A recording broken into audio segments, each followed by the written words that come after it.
아낌없이 주는 나무 쉘 실버스타인 이서영 작가. 미국의 아동문학가 쉘 실버스타인의 아낌없이 주는 나무를 다시 읽는다.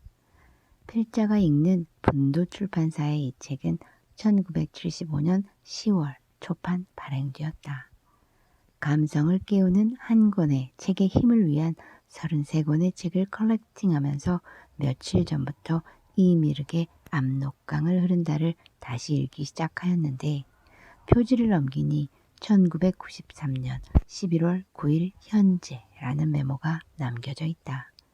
93년이면 지금으로부터 28년 전이다. 아낌없이 주는 나무는 아마도 그 이전에 읽었을 것이다.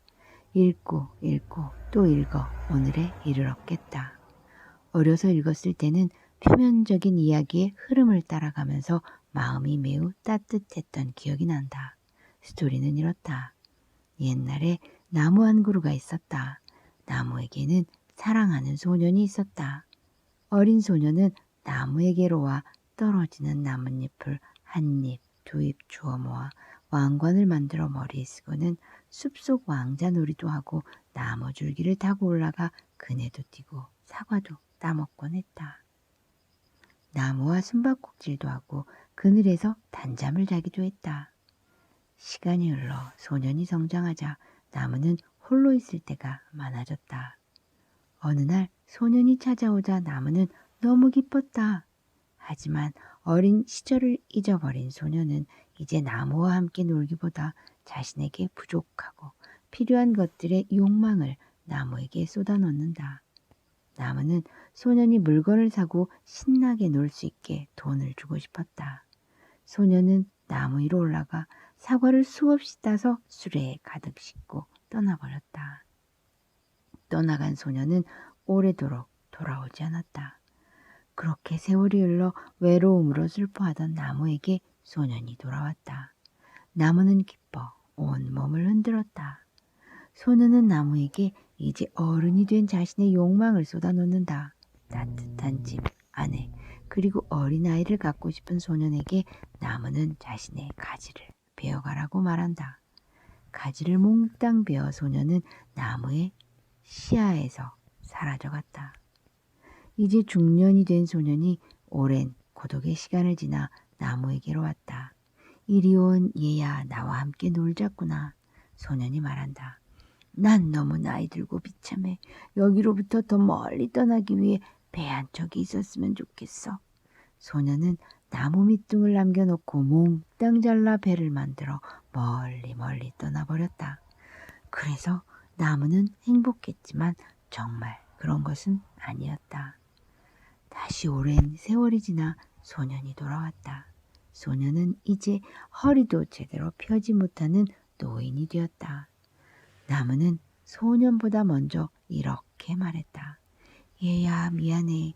이제 너에게 줄 것이 아무것도 없구나. 목숨이 얼마 남지 않은 노인이 되어버린 소년이 말한다. 난 이가 나빠. 사과를 먹을 수도 없어. 이제 내게 필요한 건 별로 없어. 앉아서 조용히 쉬고 싶을 뿐이야. 너무 피곤해. 나무는 안간 힘을 다해 굽은 몸뚱이를 펴면서 앉아서 쉬기에는 늙은 나무 밑둥이 그만이지. 얘야, 이리로 와. 앉아서 쉬렴. 소년은 시키는 대로 했고 나무는 그래서 행복했다. 어려서 읽을 때는 이제 나무는 행복하겠구나. 노인이 된 소년도 행복하겠구나. 그럼 두 사람 다 행복해진 거로구나 생각했다. 꽤 많은 시간이 경과하면서 다시 읽기를 계속하니 경험이 부족해 놓쳐버렸던 많은 의미들이 수면 위로 떠오른다. 아낌없이 준다는 건 어떤 의미일까? 우리는 서로 사랑이라는 이름으로 무엇을 어떻게 주고받고 있는 것일까? 일주일쯤 김용림 여사의 큰언니가 하늘빛 정원에 거주하다 가셨다. 그녀는 이제 90세가 다 되었다. 그녀는 귀가 잘 들리지 않지만 눈빛은 밝고 맑았다. 목소리는 쩌렁쩌렁했다. 몸피는 아주 작았고 많은 양의 식사를 하지 못했다. 무엇보다 그녀는 편식이 심했다. 먹고 싶은 것만 먹었다. 식사를 할 때는 조용히 아무 말 없이 먹어야 한다고 생각했다.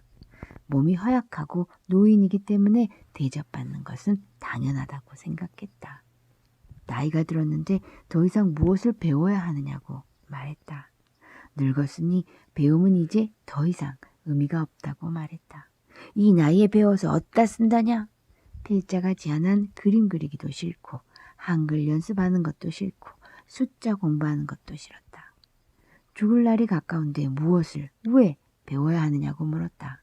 하지만 그녀에게도 필자에게도 김용림 여사에게도 공평하게 주어진 것이 바로 24시간이다. 이 24시간 동안 필자의 하루는 눈이 빙빙 돌 만큼 바쁘게 운용된다. 우리는 지구별 여행자이므로 지구별 여행을 통해 무언가 가슴속에 빛나는 별 하나쯤은 새기고 지구별을 떠나야 하지 않을까. 늘 생각한다. 과거와 현재와 미래가 지금 여기에서 와글와글 살고 있으므로 우리가 지향해야 할 곳은 지금 여기를 꿈의 공간으로 바꿔나가야 하는 작업이어야 한다고 필자는 생각한다. 그러나 큰 이모는 시간을 어떻게 해야 할지 난감하면서도 새로운 세상에 대한 호기심은 이미 버린 지 오래였다. 그녀는 똑같은 말을 똑같은 톤으로 수십 번을 발화하곤 했다. 그녀에게는 비바람 없이 자란 평화만 존재할 뿐 고난과 투쟁을 통해 얻어낸 결실이 없어 보였다. 그녀에게 내일은 존재하지 않았고 그저 박제된 어제만 남아있다. 수십 년 전에 경험했던 사건들을 무한 반복 서술하는 것이 그녀의 일과였다. 마지막 날 북카페에서 식사했다. 그녀는 북카페를 보고 깜짝 놀라면서 이렇게 말했다. 이렇게 넓고 좋은 것을 왜 이제야 보여주냐? 하지만 이렇게 넓고 좋은 곳은 그녀가 일주일 전에 도착할 때 이미 보았던 풍경이었다. 그녀에게는 최근에 일어난 사건을 저장할 단기 기억 공간이 사라져버렸다. 그녀에게 남은 것은 어제의 공간과 지금 여기인데 지금 여기는 과거를 회상하는 동어 반복의 공간 그 이상이 아니다. 김용림 여사는 필자의 어머니다. 김용림 여사의 남편, 즉 필자의 아버지가 돌아가시고 우리는 한 집에서 살게 되었다. 엄마, 오늘부터는 저랑 같이 살아요.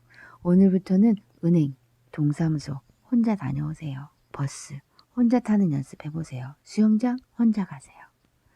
처음에 김용림 여사는 필자를 나쁜 년이라고 했다.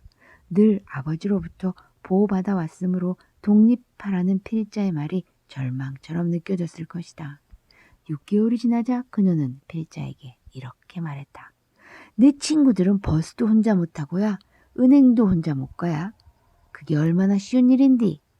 6개월 만에 그녀의 생각이 변한 것이다. 진정한 사랑이란 상호 독립에 있다.